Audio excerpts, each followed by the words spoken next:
The blood on Cassandra Norton's hands was still warm when she stumbled onto the westbound trail outside Virginia City, Nevada, her breath coming in ragged gasps that tore at her throat like broken glass. It was the spring of 1876, and the night air carried the scent of sagebrush and dust, but all she could smell was the metallic tang of what she had done, what she had been forced to do when Marcus Shelby's meaty fingers had closed around her wrist in that dim alley behind the Silver Dollar Saloon. She had not meant to kill him, only to break free, but the small knife her mother had given her before consumption took her last winter had found something vital when she struck out in panic. And now she was running with no destination in mind except away, always away from the spreading pool of crimson she had left behind in the dirt. Her boots pounded against the hard, packed earth as she fled into the darkness, her cotton dress catching on scrub brush and tearing at the hem. Cassandra's dark hair had come loose from its pins, whipping across her face and sticking to the tears that streamed down her cheeks. She was 22 years old, alone in this harsh Nevada territory since her mother's death, working as a seamstress in a town that had little use for propriety, and even less for a woman without protection. Marcus Shelby had been a regular customer, a freight hauler who brought fabrics from Sacramento, and she had thought nothing of meeting him to discuss a shipment of calico. She had been so foolish, so trusting, and when he had grabbed her and shoved her against the rough wooden wall, breathing whiskey fumes into her face and pawing at her bodice, something inside her had simply snapped. The knife had been in her pocket, a small thing with a bone handle and a blade no longer than her palm. She had pulled it free without thinking, driven by pure instinct and terror, and thrust upward as hard as she could. His eyes had gone wide with shock, his grip loosening, and then he had fallen and she had run, leaving everything behind: her sewing kit, her room above the milliner's shop, the small savings she had hidden in a tin beneath her bed. None of it mattered now. All that mattered was escape, though from what she was running she could not say, justice or vengeance or her own conscience. Cassandra did not know how long she ran before her legs gave out. Time seemed to stretch and compress in strange ways, and when she finally collapsed beside a twisted juniper tree, shaking so hard her teeth rattled, the moon had moved considerably across the star-strewn sky. She wrapped her arms around herself and rocked back and forth, trying to stop the trembling that seemed to come from somewhere deep in her bones. She had killed a man.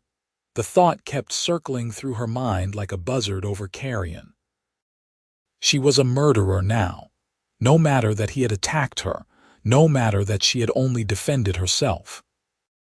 The law in Virginia City was loose and often corrupt, and Marcus Shelby had friends, men who would not care about the circumstances, who would see only a woman who had struck down one of their own. The sound of hoofbeats reached her through the fog of her panic, and fresh terror jolted through her. They had come after her already. She tried to stand to run again, but her legs would not obey, and all she could do was press herself against the rough bark of the juniper and try to make herself small in the darkness. The rider appeared around a bend in the trail, silhouetted against the moonlight, and Cassandra's breath caught in her throat. He was tall in the saddle, broad-shouldered, wearing a wide-brimmed hat that shadowed his face. For a moment she thought he would ride past, that perhaps he had not seen her, but then his horse slowed and stopped, and she heard a low voice speak to the animal in soothing tones. "Easy now, Dusty. What have you found?" The cowboy dismounted with fluid grace, his boots hitting the ground with a soft thud. He approached slowly, carefully, as though she were a spooked animal, and when he came close enough for the moonlight to illuminate his features, Cassandra saw a face that was weathered but young, maybe 26 or 27, with strong features and eyes that held genuine concern rather than threat. "Miss, are you hurt?" His voice was gentle, carrying a slight drawl that spoke of Texas or maybe Oklahoma. Cassandra tried to speak, but only a choked sob emerged. She was still shaking, and when she looked down at her hands, she saw the dark stains that marked them and felt fresh horror wash over her. The cowboy followed her gaze and went very still. Then he moved closer, crouching down to her level, and Cassandra finally found her voice. "Please, I could not. He grabbed me and I just, the words tumbled out in a desperate rush, incoherent and broken. "Slow down now," the cowboy said, his tone calm and steady. "You are safe right now. Just breathe for me. Can you do that?" Cassandra tried to obey, dragging air into her lungs in shuddering gulps. The cowboy reached for his canteen, uncapping it with one hand and held it out to her. When she hesitated, he nodded encouragingly. "Go on. You look like you have had a rough night." The water was cool and clean, and it helped settle her stomach somewhat. As she drank, the cowboy sat back on his heels and studied her with those calm eyes. "I am James Colter," he said after a moment. "I work a ranch about 15 miles east of here, near Carlin. I was heading back from Virginia City when my horse picked up on something unusual. That would be you, I am guessing." "Cassandra," she whispered. "Cassandra Norton." "Well, Miss Norton, it seems like you have had some trouble. You want to tell me what happened? Or would you rather we get you somewhere safe first?" The kindness in his voice nearly undid her. Cassandra had been alone for so long, fending for herself in a world that had little mercy for women without means or family, and this stranger's gentle concern felt like water in a desert. But she could not drag him into this, could not let him become tangled in the consequences of what she had done. "You should go," she said, trying to make her voice firm despite the trembling. "I am in trouble, serious trouble, and you do not want any part of it." James Colter's expression did not change. "Why do not you let me be the judge of that? I killed a man." The words came out flat, stark. "In Virginia City. He attacked me and I stabbed him and I ran, so please, just leave me here and forget you saw anything." She expected him to recoil, to mount his horse and ride away as fast as the animal could carry him. Instead, James Colter took off his hat and ran a hand through dark hair that fell across his forehead. "Did he hurt you?" he asked quietly. "He tried. He grabbed me and pushed me against a wall and his hands were, he was trying to," Cassandra's voice broke. "I just wanted him to stop." James was silent for a long moment, his jaw tight.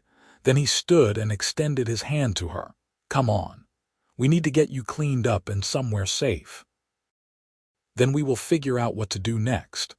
You do not understand. They will hang me, or worse. Marcus Shelby has friends, powerful friends, and I am nobody. I have no one."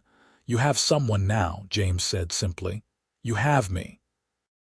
And I am not in the habit of leaving terrified women alone on dark trails. So come on, Miss Norton. Let me help you." Cassandra stared at his outstretched hand, at the calluses and rope burns that marked it, at the steady strength in his grip.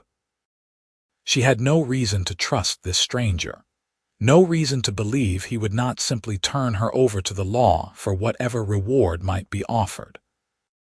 But something in his eyes, some fundamental decency that she had almost forgotten existed in the world, made her reach out and place her trembling hand in his.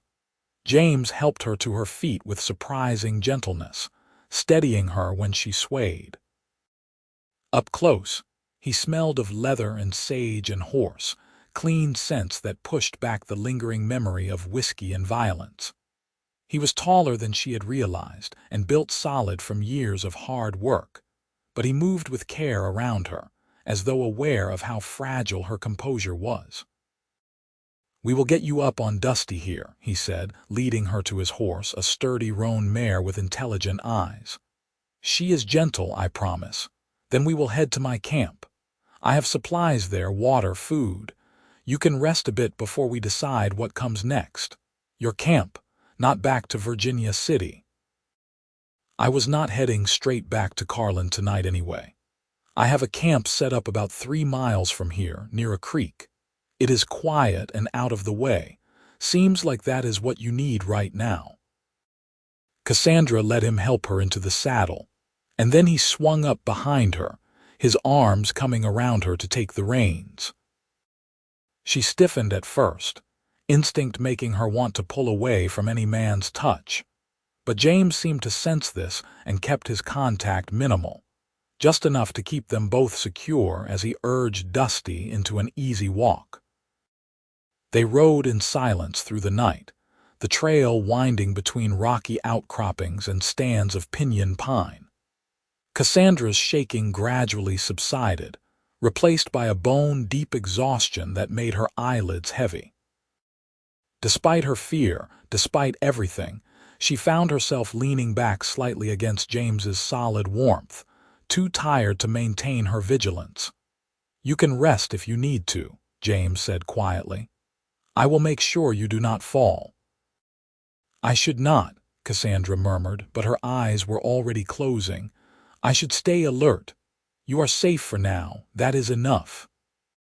She did not remember making the decision to sleep, but the next thing she knew, James was gently shaking her shoulder, and dawn was painting the sky in shades of pink and gold. They had stopped in a small sheltered area near a creek, just as he had promised, and she could see the remnants of a campfire and a bedroll laid out beneath the spreading branches of a cottonwood tree. James dismounted first, then helped her down, his hands firm on her waist. Cassandra's legs were stiff from the ride, and she stumbled slightly, but he steadied her with easy strength.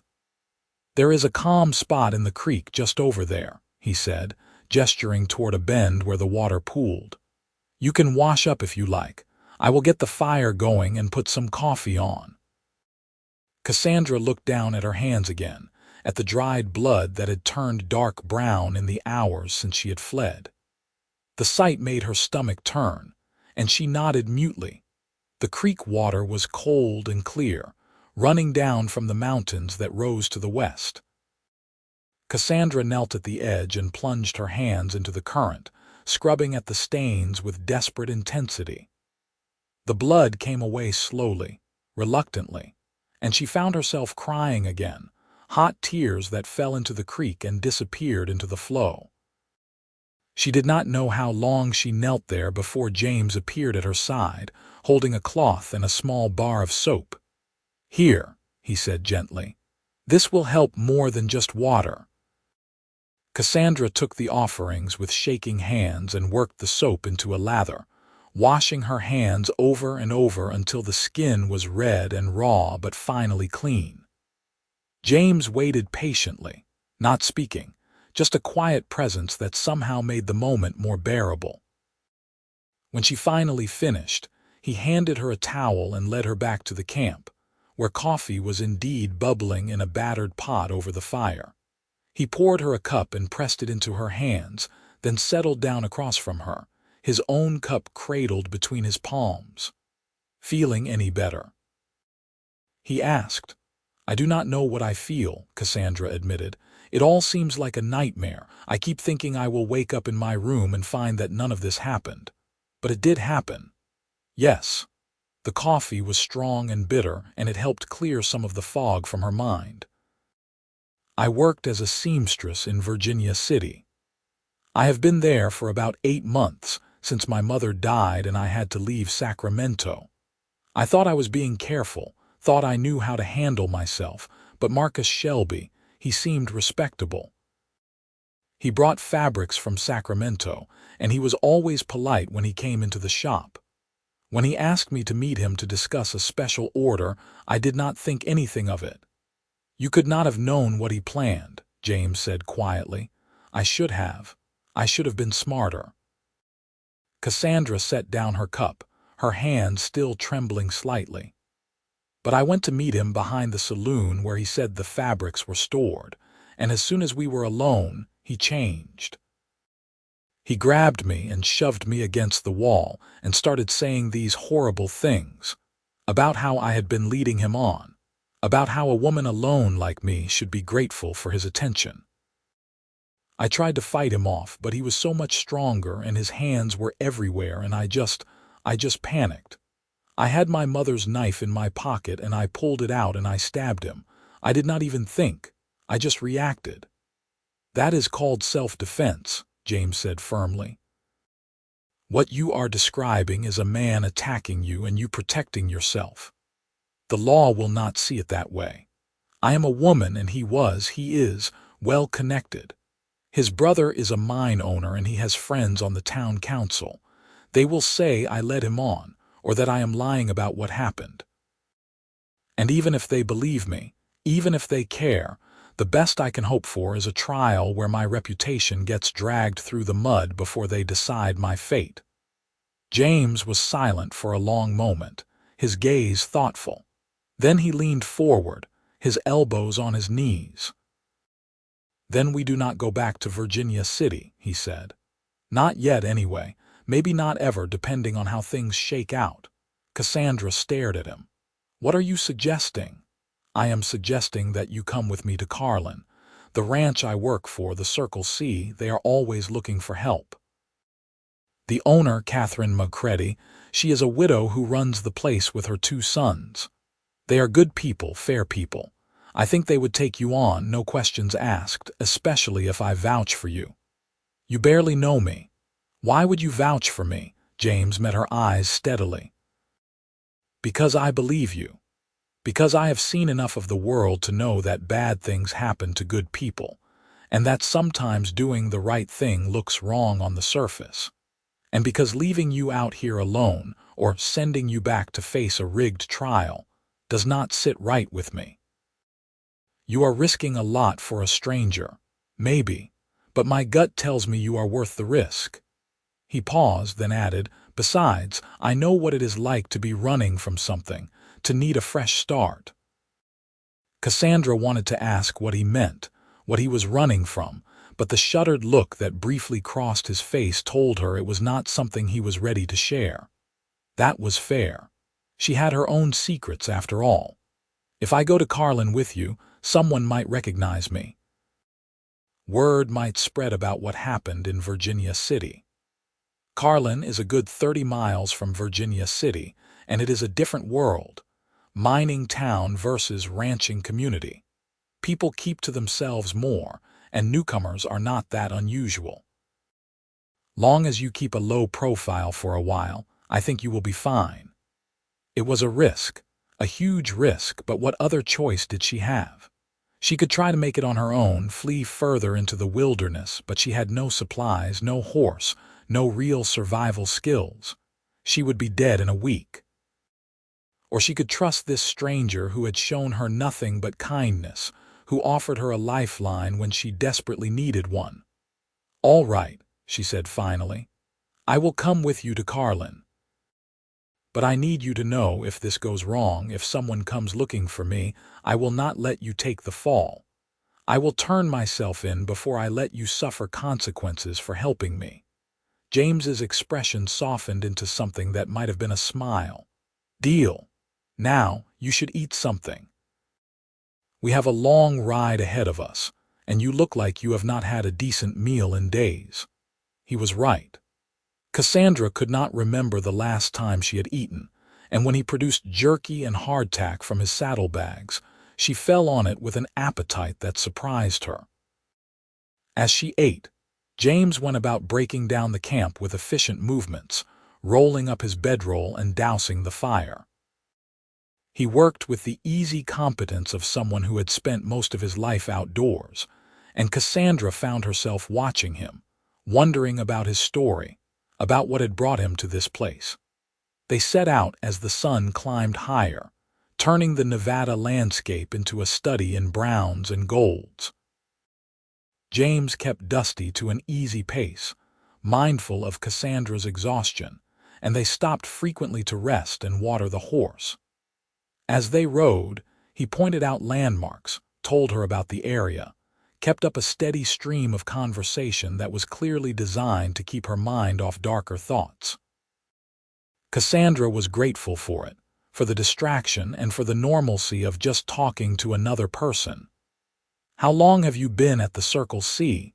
she asked at one point. "About 3 years now.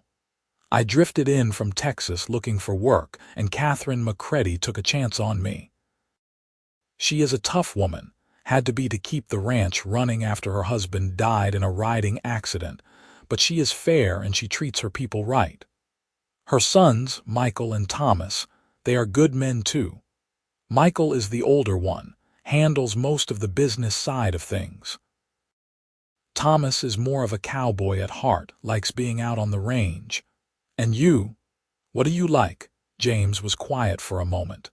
"I like the work, the simplicity of it. Cattle do not care about your past or where you came from. They just need to be fed and moved and kept safe. There is something honest about that. You said you know what it is like to run from something," Cassandra ventured carefully. "Do you want to talk about it?" "Not much to tell. I made some mistakes back in Texas. Nothing violent, just got mixed up with the wrong people and nearly ended up in prison for a robbery I did not commit. I managed to prove my innocence, but the stain stayed. People in that town, they never quite believed I was not involved somehow, so I left. Started over out here where nobody knew me. So you understand why I am afraid. I do. And I understand that fear is not going to disappear overnight. But Carlin, the Circle C, it can be a good place to heal, to find your footing again. I know it was for me." They reached Carlin in the late afternoon of the second day, dusty and tired but without incident. The town was smaller than Virginia City, less flashy, built around ranching and agriculture rather than mining. The main street had the usual assortment of businesses: a general store, a hotel, a saloon, a church, but everything had a quieter, more settled feel to it. People nodded to James as they passed, friendly but not overly curious, and Cassandra felt some of the tightness in her chest ease slightly. The Circle C ranch lay another hour's ride outside of town, sprawling across a valley where grass grew thick along a winding creek. Cassandra could see cattle grazing in the distance, and closer to the main house, she spotted several corrals and outbuildings. The house itself was a large structure of weathered wood and stone, built to withstand the harsh Nevada climate, with a wide porch that wrapped around the front. As they approached, a woman emerged from the house, wiping her hands on her apron. She was in her late 40s, with graying brown hair pulled back in a practical bun and sharp eyes that missed nothing. This, Cassandra guessed, was Catherine McCready. "James Colter, you are 2 days late," Catherine called out, her tone stern but not unkind. "I was beginning to think you had gotten yourself into trouble in Virginia City." "Sorry, madam," James said, dismounting and then helping Cassandra down. "I ran into a situation that needed attending to." Catherine's eyes shifted to Cassandra, taking in her torn dress, her disheveled hair, the exhaustion written across her features. Her expression softened immediately. "I see. Well then, you had better bring your situation inside and let her get cleaned up properly. Looks like she has been through hell and back. Mrs. McCready, this is Cassandra Norton. She is in need of work and a safe place to stay. I was hoping you might have something for her."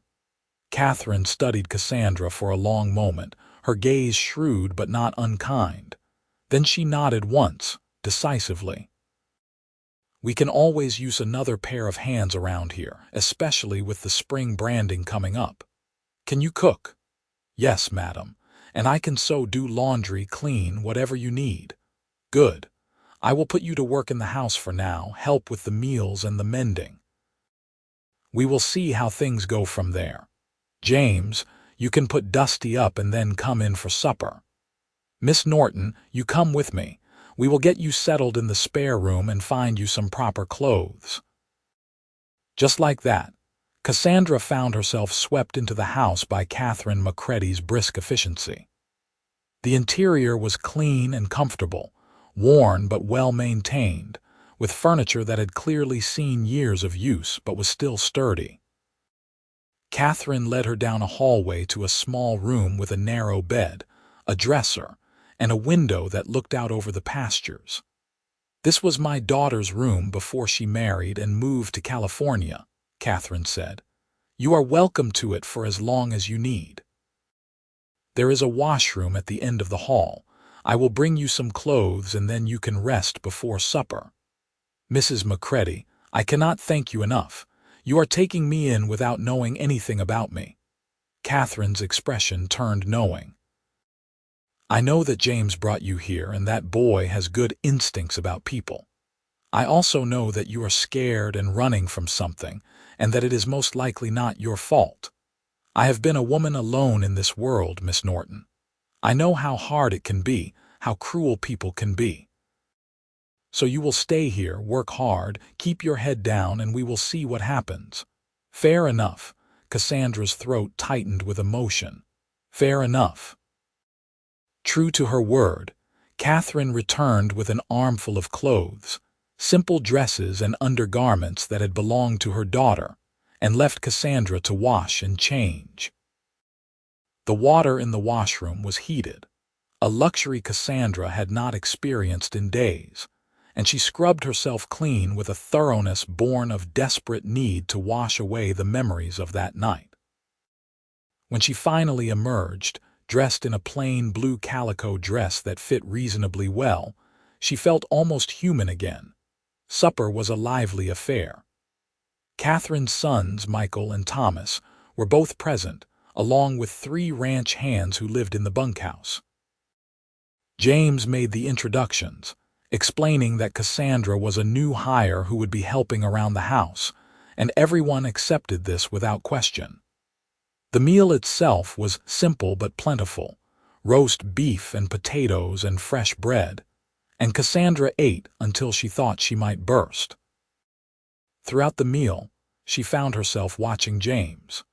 He sat at the far end of the long table, talking easily with the other men, laughing at jokes and contributing his own stories. He seemed completely at ease here, part of a family in all but blood, and Cassandra felt a pang of longing for that kind of belonging. It had been so long since she had felt truly safe, truly part of something larger than herself. After supper, Catherine shooed the men out to the porch and put Cassandra to work helping with the dishes. They worked in companionable silence for a while, and then Catherine spoke quietly. "James told me a bit about your situation. Not details, mind you, but enough. I want you to know that you are safe here. Whatever you are running from, whoever might come looking, we protect our own at the Circle C." Cassandra's hands stilled in the dishwater. "I do not want to bring trouble to your door. Trouble has a way of finding us whether we invite it or not. But we deal with it when it comes, not before. For now, you focus on healing and settling in. The rest will sort itself out." That night, lying in the narrow bed in what had once been a stranger's daughter's room, Cassandra allowed herself to cry for the first time since that terrible night. But these tears were different, tinged not just with fear and horror, but also with relief and tentative hope. She had found sanctuary, however temporary it might prove to be, and she had found it through the kindness of a cowboy who had every reason to ride past her shaking form on that dark trail, but had chosen to stop instead. The days that followed fell into a rhythm that was both foreign and comforting. Cassandra rose before dawn to help Catherine prepare breakfast for the ranch hands, then spent her mornings cleaning and doing laundry. In the afternoons, she tackled mending and sewing, repairing torn shirts and worn trousers, and discovered that Catherine's eyesight was failing enough that she was grateful to pass off the close work. Evenings were spent helping with supper, and then, sometimes, sitting on the porch with Catherine while the men played cards or tended to last-minute chores. James was often around, though his work kept him busy. Cassandra found herself looking for him, noticing when he came in for meals, when he passed by the kitchen window, when his voice joined the others on the porch. He always had a kind word for her, a gentle question about how she was settling in, but he never pushed, never demanded more than she was ready to give. It was this quiet respect that began to thaw something frozen inside her, that made her think perhaps not all men were like Marcus Shelby. Perhaps there were still good ones in the world. About a week after her arrival, Cassandra was hanging laundry on the line behind the house when James approached, leading his horse. He stopped when he saw her, pushing his hat back on his head. "Afternoon, Miss Norton. How are you finding the work?" "Exhausting but honest," Cassandra replied, pinning up one of Thomas's shirts. "I like it. I like feeling useful. Catherine says you are a hard worker. That is high praise from her. She has been very kind. You all have." Cassandra hesitated, then added, "I never properly thanked you, James, for what you did, finding me that night, bringing me here. You saved my life." James shifted his weight, looking uncomfortable with the gratitude. "You would have figured something out. You seem like a survivor, maybe, but I do not know if I would have survived with my sanity intact. You gave me more than just safety. You gave me hope that there are still decent people in this world." Their eyes met, and something passed between them, a connection that made Cassandra's breath catch. James looked away first, clearing his throat. "Well, I should get Dusty settled. We have been out mending fences all morning, and she is ready for her oats. Of course, I will see you at supper." He nodded and led the horse away, but Cassandra found herself watching him go, her heart beating a little faster than before. It was dangerous, this feeling that was starting to grow in her chest whenever he was near. She barely knew him, and she was in no position to be thinking about romance or anything beyond simple survival. And yet, she could not deny the pull she felt, the way her spirits lifted when he entered a room, the safety she felt in his presence. The weeks passed, and spring deepened into early summer.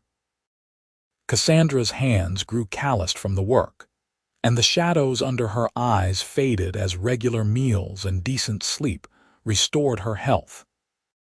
She heard nothing from Virginia City, no news of Marcus Shelby or any pursuit, and gradually she began to relax, to let herself believe that perhaps she had truly escaped. James remained a steady presence, always respectful, always kind, but Cassandra noticed that he seemed to seek out her company more often. He would offer to help her carry heavy baskets of laundry or linger in the kitchen after meals to talk while she cleaned up. Their conversations ranged from the trivial to the profound, touching on their pasts, their hopes, their fears. Cassandra found herself opening up to him in ways she never had with anyone, sharing stories of her mother, her childhood in Sacramento, her dreams of something more than mere survival. One evening in late June, after a particularly long day of work, Cassandra sat on the porch steps watching the sunset paint the sky in shades of orange and purple. She heard footsteps behind her and turned to find James approaching, 2 cups of coffee in his hands. "Thought you could use this," he said, offering her one. "Thank you." Cassandra accepted the cup and scooted over to make room for him on the step. James sat down beside her, close enough that she could feel the warmth radiating from him in the cooling evening air. They sat in comfortable silence for a while, sipping their coffee and watching the colors fade from the sky. Finally, James spoke. "You seem more settled now, more at peace." "I am," Cassandra admitted. "I still have nightmares sometimes about that night, but they are getting less frequent. And I feel safe here, which is something I have not felt in a very long time. I am glad. You deserve to feel safe." James paused, then added quietly, "You deserve to be happy too." Cassandra turned to look at him, surprised by the intensity in his voice. "So do you. I am working on it." He met her gaze, and in the fading light his eyes were very dark. "Cassandra, I need to tell you something. I have been trying to find the right time, the right words, but I do not think there are any perfect ones, so I am just going to say it." Her heart began to race. "All right. I care about you. More than I should, probably, given how we met and everything you have been through. But I cannot help it. These past weeks, getting to know you, seeing your strength and your kindness despite everything, I have fallen for you.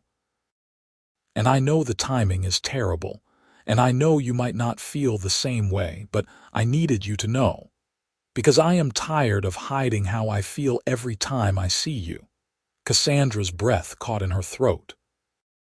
She had suspected, had hoped, but hearing the words spoken aloud was something else entirely. Her own feelings, which she had been trying to suppress, came rushing to the surface. "James, she started, then stopped, struggling to find the right words.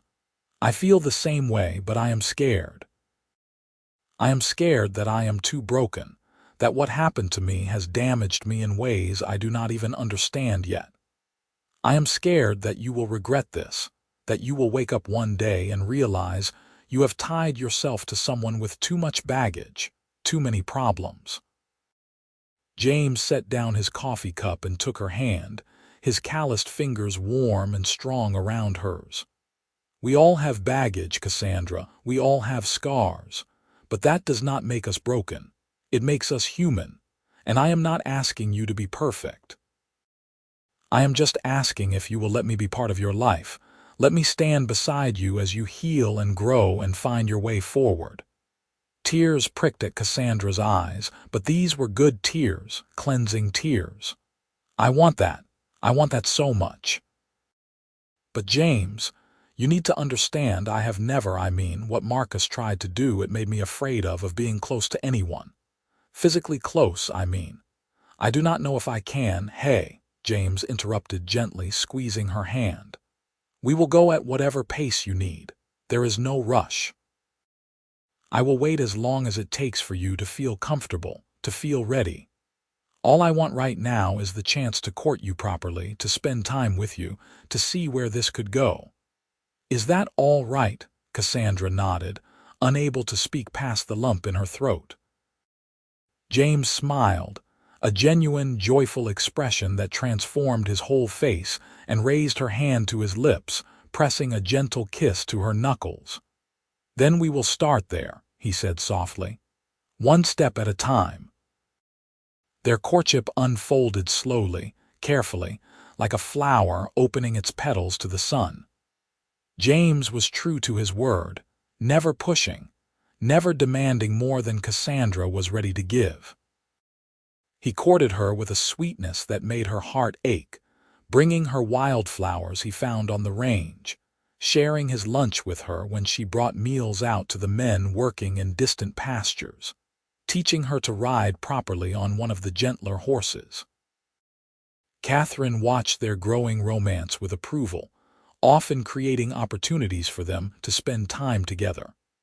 She would send them both on errands to town, or assign them tasks that required them to work side by side. The other ranch hands teased James good-naturedly about his smitten state, but it was clear they approved of Cassandra, had accepted her as part of the Circle C family.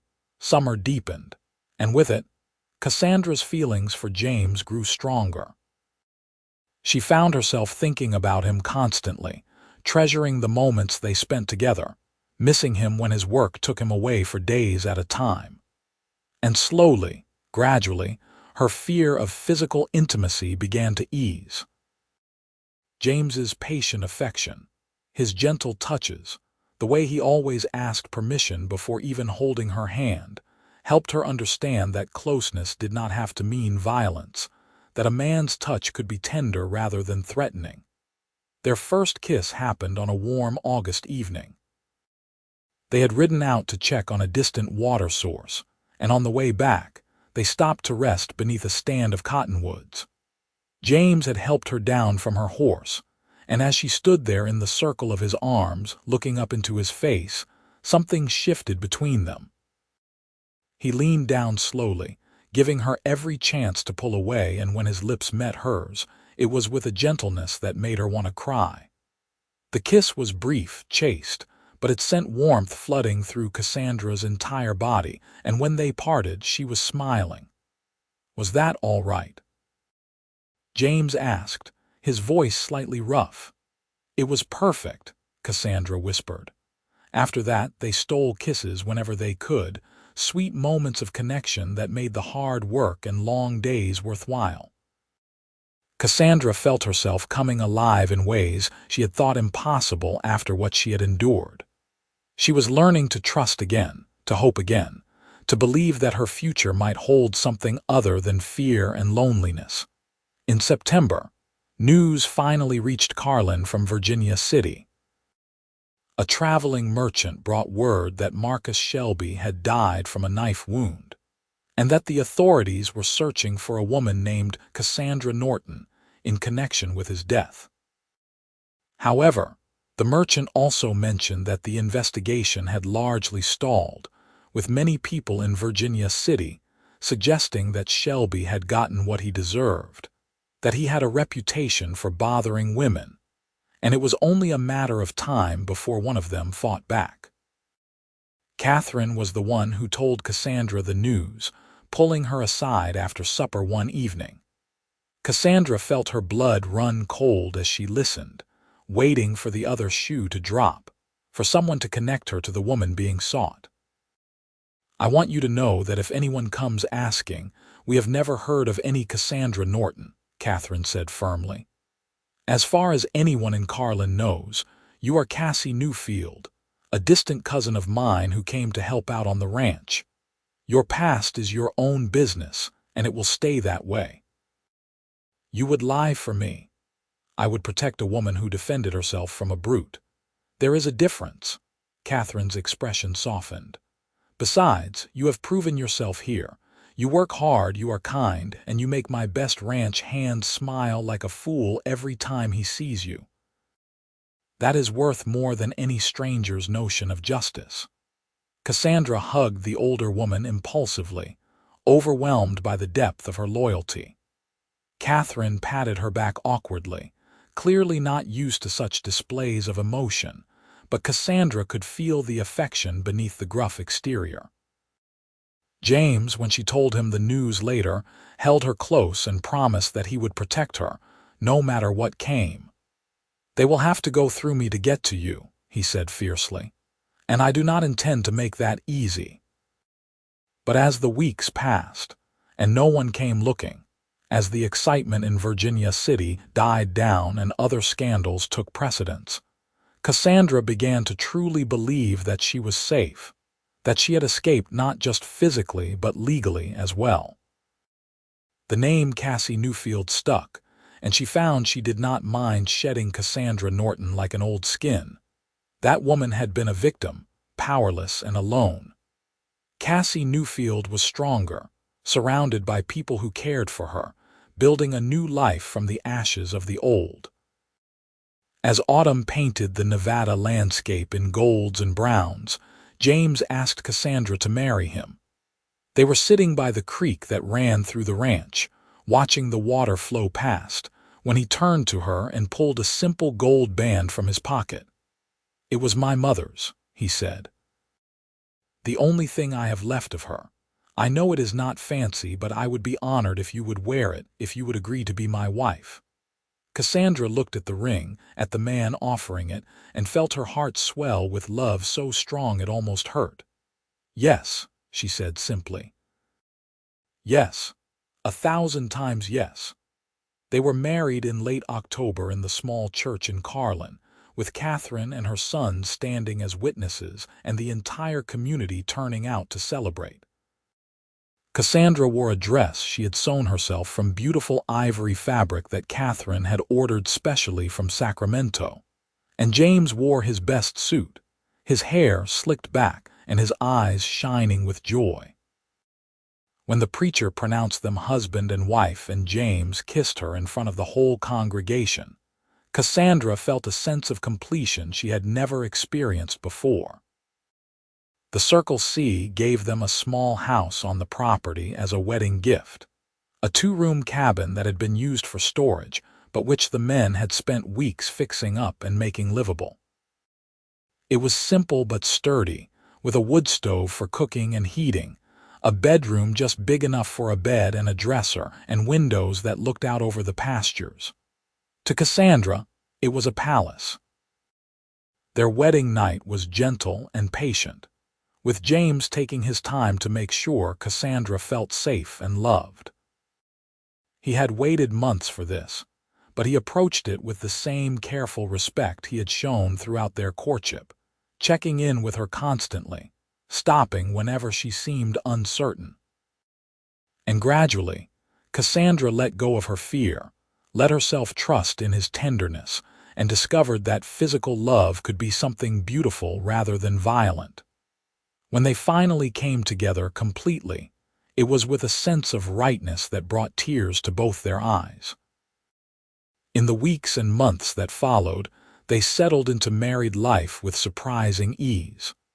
Cassandra continued to help Catherine with the household work, but now she also had her own home to maintain, and she took pride in making it comfortable and welcoming. James worked the ranch with the same dedication he always had, but now he came home each evening to a wife who greeted him with kisses and a warm meal, and the contentment in his eyes was visible to everyone. Winter came, harsh and cold, but Cassandra felt warm and safe in their little cabin, wrapped in quilts in James's arms. They would lie together in the darkness and talk about their future, about the children they hoped to have, about the life they were building together. Cassandra told James things she had never shared with anyone, about her mother's slow death from consumption, about the loneliness that had driven her to Virginia City, about the guilt she still sometimes felt over Marcus Shelby's death. James listened to it all, held her through the tears, and never once made her feel judged or diminished. Spring returned, and with it, new beginnings. In April, Cassandra realized she was pregnant, and the joy on James's face when she told him was something she would treasure forever. He became even more protective, fussing over her and trying to convince her to rest more, though Cassandra insisted she was perfectly capable of continuing her work, at least for now. Catherine was delighted by the news, immediately beginning to knit blankets and booties, and the whole ranch seemed to buzz with excitement. This would be the first baby born on the Circle C in years, and everyone claimed a stake in the child's future. As Cassandra's belly grew round with their child, she found herself reflecting on the journey that had brought her here. That terrible night in Virginia City seemed like something that had happened to a different person in a different lifetime. She had been reborn in the aftermath, transformed from a terrified woman running for her life into someone strong and loved and hopeful. James had been the catalyst for that transformation, but the work had been hers, the healing and the growing and the choosing to trust again. One evening in late summer, as they sat on their porch watching the sunset, Cassandra turned to her husband and took his hand. "You ever regret it?" she asked. "Stopping that night, bringing me here, tying your life to mine?" James looked at her as though she had said something incomprehensible. "Not for one single second. You are the best thing that ever happened to me, Cassandra Colter. You and this baby we are about to bring into the world, you are my whole heart." "I love you," Cassandra said, the words she spoke every day but never tired of saying. "I love you so much. I love you too. Always will." Their son was born in September of 1877, a healthy baby boy with James's dark hair and Cassandra's green eyes. They named him Samuel, after James's father, and he came into the world squalling and red-faced and absolutely perfect. James cried when he first held him, great gulping sobs of joy that he did not bother to hide, and Cassandra felt her heart might burst from happiness. The early days of motherhood were exhausting but wonderful. Samuel was a good baby, content to nurse and sleep and gaze around at his new world with wide, curious eyes. James was a devoted father, changing diapers without complaint, walking the floor with Samuel when he fussed, singing old cowboy songs in his off-key voice until the baby fell asleep. Watching them together, Cassandra felt a deep sense of peace. This was what she had been searching for all along, this sense of family and belonging and love. As Samuel grew from infant to toddler, the Circle C prospered. Catherine's sons took on more responsibility, allowing her to slow down a bit, and the ranch's reputation for quality cattle spread throughout Nevada. James was promoted to foreman, a position that came with more responsibility, but also more respect and better pay. He and Cassandra were able to save money, to make improvements to their cabin, to plan for a future that seemed brighter with each passing year. In the spring of 1879, Cassandra gave birth to their second child, a daughter they named Emma. She was smaller than Samuel had been, more delicate with blonde hair that came from some distant ancestor and her father's warm brown eyes. Samuel, now a rambunctious 2-year-old, was fascinated by his baby sister, constantly wanting to help to hold her, to show her his toys. James declared himself the luckiest man in Nevada, with a beautiful wife and 2 healthy children, and Cassandra could not disagree. Life settled into a comfortable rhythm. The children grew, thriving in the clean air and wide open spaces of the ranch. Samuel showed signs of being a natural horseman, trailing after his father whenever possible, while Emma was quieter, more thoughtful, content to sit with Cassandra and learn to sew or help in the garden. They were both loved fiercely by not just their parents, but by the entire Circle C community, which had expanded to include several new ranch hands and their families. Catherine lived to see both her great-grandchildren, a title she claimed through sheer force of will if not actual blood relation, and she doted on them shamelessly. She passed away peacefully in her sleep in the winter of 1881, and the whole community mourned her loss. In her will, she left the Circle C to her sons, but gave James and Cassandra a generous sum of money and a parcel of land adjoining the main ranch, telling them in a letter read after her death that they had earned it through their loyalty and hard work. With Catherine's gift and their own savings, James and Cassandra built a larger house on their land, a proper home with multiple bedrooms, a big kitchen, and a porch that wrapped around 3 sides. They started their own small herd, working in partnership with the Circle C, and slowly built up a modest but successful operation. It was hard work, but it was theirs, and there was deep satisfaction in that.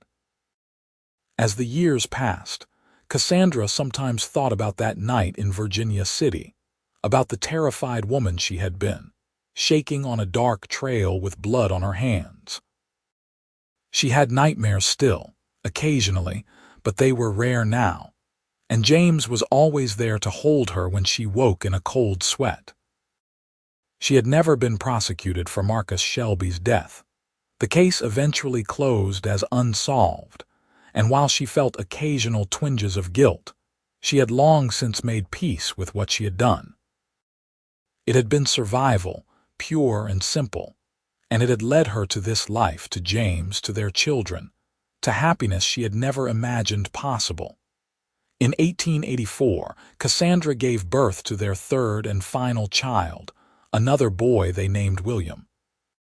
He was a surprise, coming 7 years after Emma, but a welcome one. Samuel, now a sturdy 7-year-old, was thrilled to have a brother, and Emma, at 5, took on the role of little mother with endearing seriousness. James, now in his mid-30s, joked that he was getting too old for sleepless nights, but proved just as devoted to this baby as he had been to the others.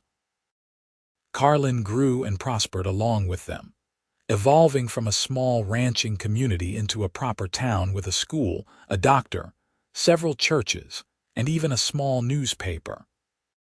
The Colter family became pillars of the community, known for their hard work, their generosity, and the love that was evident in every interaction.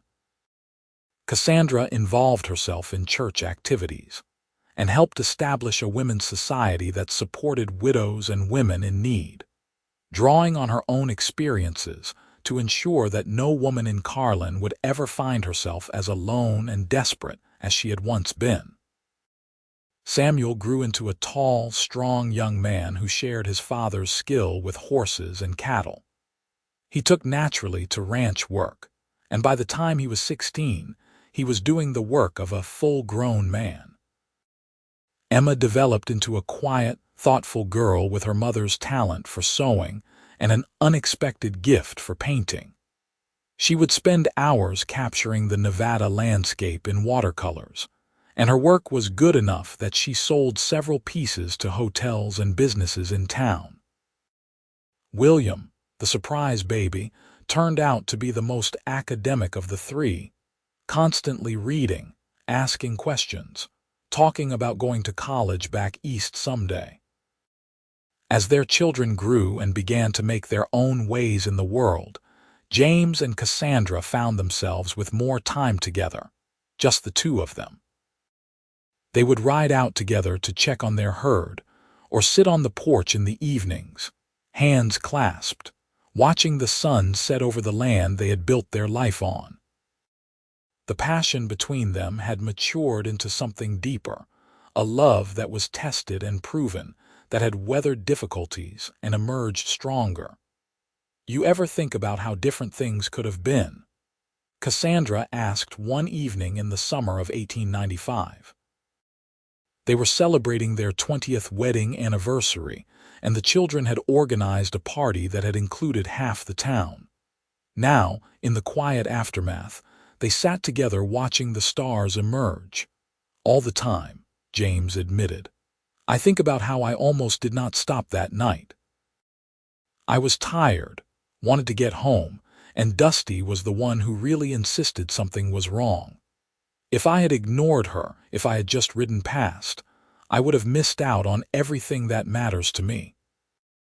I think about what might have happened if you had not been kind, if you had turned me in or left me there. I probably would have died, either from exposure or at the end of a rope. James pulled her closer, wrapping his arm around her shoulders, but none of that happened. We found each other and we built this life together, and I would not change a single moment of it, even the hard parts.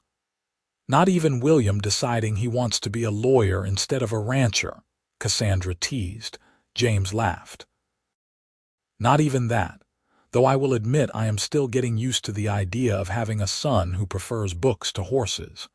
But if that is his path, we will support him. Just like we will support Samuel when he takes over the ranch, and Emma if she decides to pursue her art seriously. We did good, did we not? With them, with all of this, we did better than good. We did amazing. James tilted her face up to his and kissed her softly. And we are not done yet. We have grandchildren to spoil someday and years left to enjoy together. He was right. Samuel married a local girl named Alice in 1897, and their first child, a daughter named Catherine after the woman who had given the Colter family their start, was born the following spring. Emma, surprising everyone, fell in love with a traveling photographer who passed through Carlin, and after a whirlwind courtship, married him and moved to San Francisco, where she helped him run a successful portrait studio while continuing to develop her own artistic talents. William went off to college in California, studying law as he had always dreamed, and though he was far from home, he wrote faithfully every week. James and Cassandra became grandparents 4 times over in quick succession, and they delighted in the role. babysitting Samuel and Alice's growing brood and traveling to San Francisco to visit Emma and her family.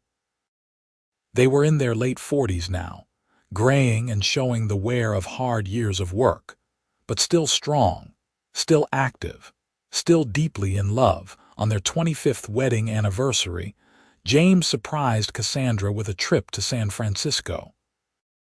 It was the first time she had been back to California since she had fled Sacramento all those years ago, and the city seemed like a different world, bustling and modern and almost overwhelming.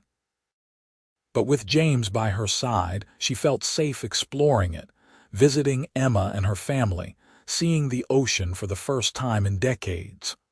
One evening, as they walked along the waterfront, James stopped and turned to face her.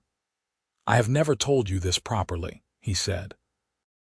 "But you saved me just as much as I saved you that night. I was drifting before I met you, going through the motions of living but not really alive. You gave me purpose, gave me a reason to be better, to work harder, to build something lasting. You made me the man I am today." Cassandra felt tears prick her eyes. "We saved each other then, and we have spent 25 years making sure that salvation was not wasted.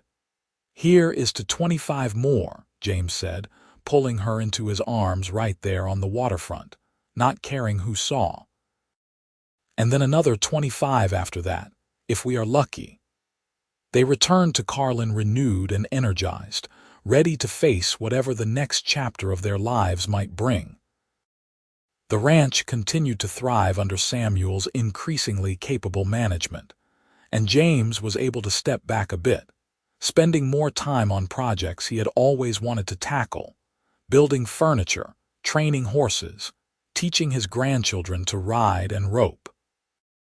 Cassandra, meanwhile, had become a respected figure in the community, sought out for advice and help by women of all ages. She never forgot where she had come from, the desperation and fear that had once defined her existence. And she used her story, carefully edited to protect the details, to help other women understand that they could survive trauma, that they could rebuild their lives, that they deserved safety and love and respect. The new century arrived, and with it, changes both large and small. The railroad expanded its presence in Nevada, making travel easier but also bringing more people and more development. Automobiles began to appear on the streets of Carlin, strange sputtering machines that spooked the horses and delighted the children.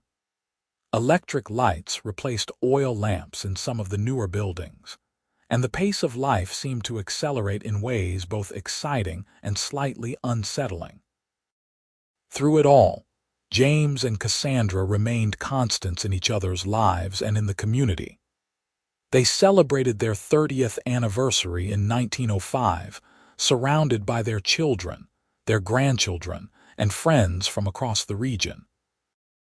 It was a joyous occasion, filled with laughter and music and stories, a testament to the life they had built from the ashes of trauma and fear. As the party wound down and the guests departed, James and Cassandra found themselves alone on their porch once more, sitting in the rocking chairs that had become their evening ritual. The night was warm and clear. Stars spread across the sky like diamonds on black velvet. 30 years, Cassandra mused. Sometimes it feels like a lifetime, and sometimes it feels like just yesterday that you found me on that trail. Best decision I ever made, stopping for you, James said. Everything good in my life traces back to that moment. Do you think she would be proud of us? Catherine, I mean. Do you think she would be happy with what we have built? I know she would. She told me once, not long before she died, that bringing you here was one of the smartest things I ever did. She said you had a core of steel beneath the fear, and that given the chance, you would thrive. She was right. Cassandra reached over and took his hand, feeling the familiar calluses, the strength that remained despite the years. I could not have done any of this without you. You gave me the space to heal, the safety to grow, the love to flourish. "You are my whole world, James Colter. And you are mine, Cassandra Colter. Always have been, always will be." They sat together in comfortable silence, watching the night deepen around them. Two people who had found each other in the darkest of circumstances and chosen to build a life filled with light. Behind them, their home stood solid and welcoming, filled with the memories of children raised and love shared. Around them, the land they had worked and nurtured spread out in all directions, a testament to their labor and dedication. The years that followed were gentler, marked by the quiet joys of grandchildren and the satisfaction of seeing their life's work continue through the next generation. Samuel proved to be an even better rancher than his father, expanding their holdings and modernizing operations while maintaining the values that James and Cassandra had instilled. Emma's artistic career flourished in San Francisco, her paintings gaining recognition and fetching impressive prices, though she never forgot her Nevada roots and visited regularly. William became a successful lawyer, known for his fairness and his willingness to take on cases for those who could not afford representation, embodying the principles of justice and compassion his parents had lived by. In 1912, James and Cassandra celebrated their 37th anniversary quietly, with just their children and grandchildren present. James was 62 now, his dark hair gone silver, his hands knotted with arthritis from years of hard work. Cassandra was 58, her face lined but still beautiful, her green eyes as bright as ever. They moved more slowly now, but their love had only deepened with time, seasoned by decades of partnership and mutual respect. That winter was harsh, and James caught pneumonia while helping Samuel with a difficult calving. He fought it stubbornly, refusing to stay in bed, insisting he was fine until he collapsed in the barn one morning. Cassandra and Samuel found him and got him to the house, and the doctor was summoned from town. For 2 weeks, Cassandra barely left James's side, nursing him with the same fierce determination that had carried her through every challenge life had thrown at them. She read to him, talked to him, held his hand through the fever and the chills. And slowly, stubbornly, James began to recover. "You are not getting rid of me that easily," he rasped once he was finally on the mend. "I promised you 50 years, and I intend to deliver." "You scared me," Cassandra admitted, tears streaming down her face. "I cannot imagine this life without you in it." "You will never have to," James promised, pulling her down to rest her head on his shoulder. "We are in this together until the very end." He was true to his word. James recovered fully over the spring, and by summer he was back on his feet, though Cassandra and Samuel conspired to make sure he took things easier, delegating more of the heavy work to younger men. They had more grandchildren now, 7 in total, ranging in age from toddlers to teenagers, and James found joy in teaching them to ride, to rope, to love the land as he did. The world changed around them in dramatic ways. The Great War erupted in Europe, though America remained officially neutral for several years. Technology advanced rapidly, with automobiles becoming common and airplanes taking to the skies. Women won the right to vote in 1920, a development that Cassandra celebrated with tears of joy, thinking of all the women she had known who had lived and died without that fundamental right. Through it all, the Colter family remained rooted in Carlin and the land they had claimed as their own. They weathered droughts and economic downturns, celebrated births and mourned deaths, and always, always, James and Cassandra stood together at the center of it all.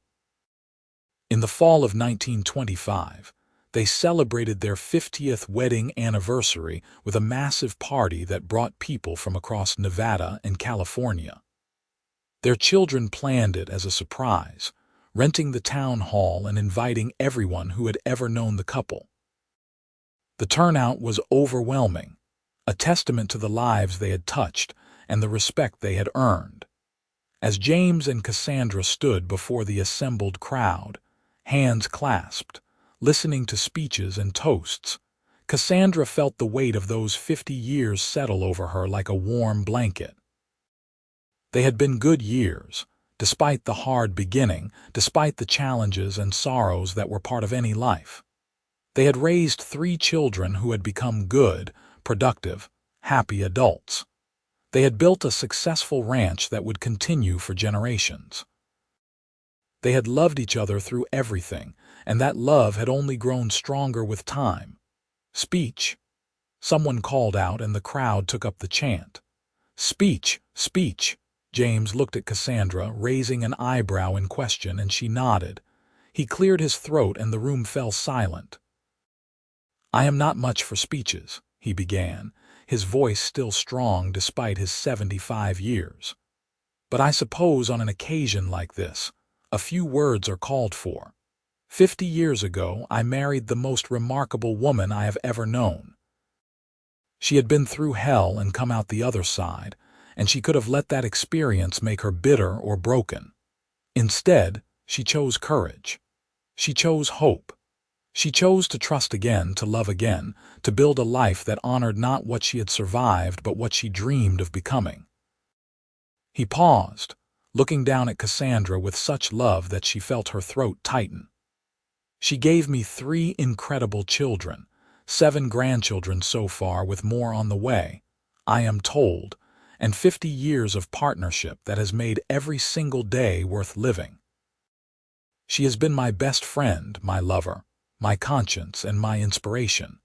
And if I had it all to do over again, I would not change a single thing, except maybe I would have stopped on that trail a little sooner, so we could have had even more time together. The room erupted in applause and cheers. Cassandra wiped tears from her eyes and rose to stand beside her husband. She had not planned to speak, but the moment seemed to call for it. James told you I had been through hell, she said, her voice wavering slightly. What he did not tell you is that he was the one who led me out of it. He showed me that kindness still existed in the world, that not all men were monsters, that I deserved safety and love and a future. He gave me all of that and more. He gave me a family, a home, a purpose, and most importantly, he gave me himself, every single day for 50 years. She turned to face him fully, taking both his hands in hers. I love you, James Colter. I have loved you since the moment you offered me water on that dark trail, and I will love you until my last breath and beyond. Thank you for finding me. Thank you for saving me. Thank you for choosing me, every single day, for 50 years. There was not a dry eye in the room as they kissed, sealing 50 years of marriage and promising however many more they might have. The party continued long into the night, filled with dancing and laughter and joy, a celebration not just of their marriage but of the life they had built and the legacy they were leaving. As the years crept toward 1930, James and Cassandra settled into a peaceful old age. They had handed over most of the ranch operations to Samuel and his sons, content to offer advice when asked, but otherwise enjoying their retirement. They spent their days together, reading, gardening, receiving visits from their ever-expanding family. Emma had given them 3 grandchildren who were now grown and starting families of their own, making James and Cassandra great-grandparents. William had married late but happily, and his children were still young, providing fresh energy and laughter. They took walks together every evening that weather permitted, moving slowly but steadily along the paths they had walked for decades. They talked about everything and nothing, comfortable in the silences as much as the conversation. And every night, they went to bed together in the room they had shared for 50 years, falling asleep in each other's arms. In the spring of 1932, James developed a persistent cough that would not go away. The doctor diagnosed lung troubles, likely from years of breathing in dust and smoke, and prescribed rest and warm, dry air. Cassandra nursed him devotedly, just as she had when he had pneumonia all those years ago, but this time, the illness did not release its grip so easily.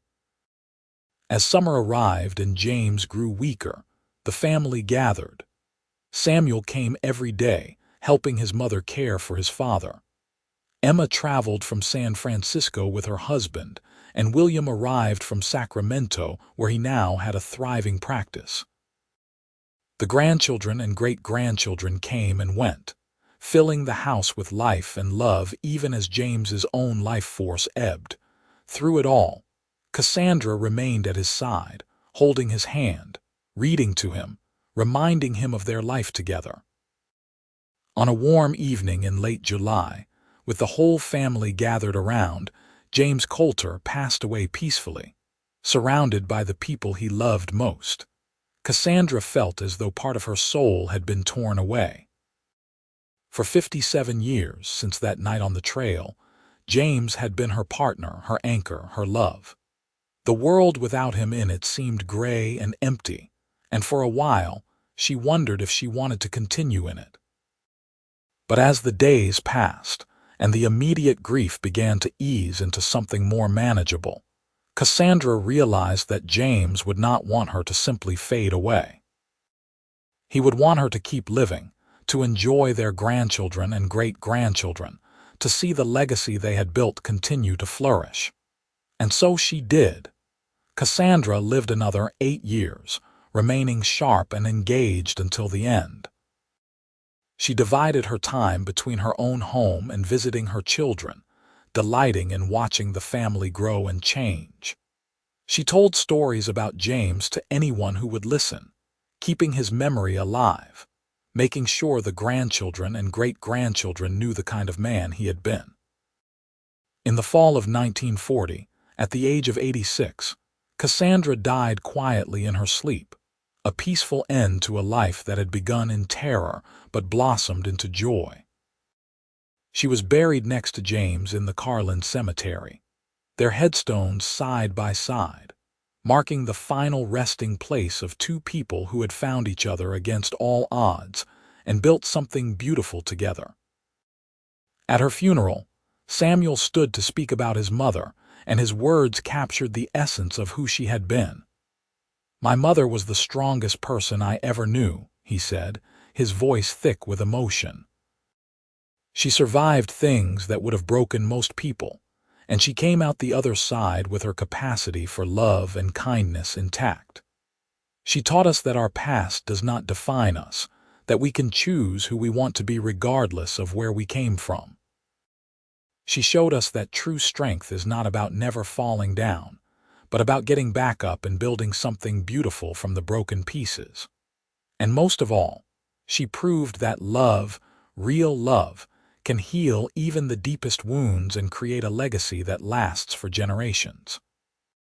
The Colter Ranch continued to thrive for decades after both James and Cassandra were gone, passed down through Samuel to his children and grandchildren. The small cabin where James and Cassandra had begun their married life was preserved as a kind of shrine, and family members would sometimes go there to sit and remember the couple who had started it all. The story of how they met, how James had found Cassandra shaking on that trail and chosen to help rather than judge, became family legend, passed down through the generations. It was a story about courage and kindness, about second chances and the transformative power of love. It was a reminder that even in the darkest moments, hope can be found, that one person's compassion can change the trajectory of another's entire life. And on quiet evenings, when the Nevada wind whispered through the sage and the stars came out over the land that James and Cassandra had loved, some family members swore they could feel their presence, still together, still watching over the legacy they had created. The love story that had begun with blood and terror had transformed into something pure and enduring, a testament to the resilience of the human spirit and the redemptive power of unconditional love.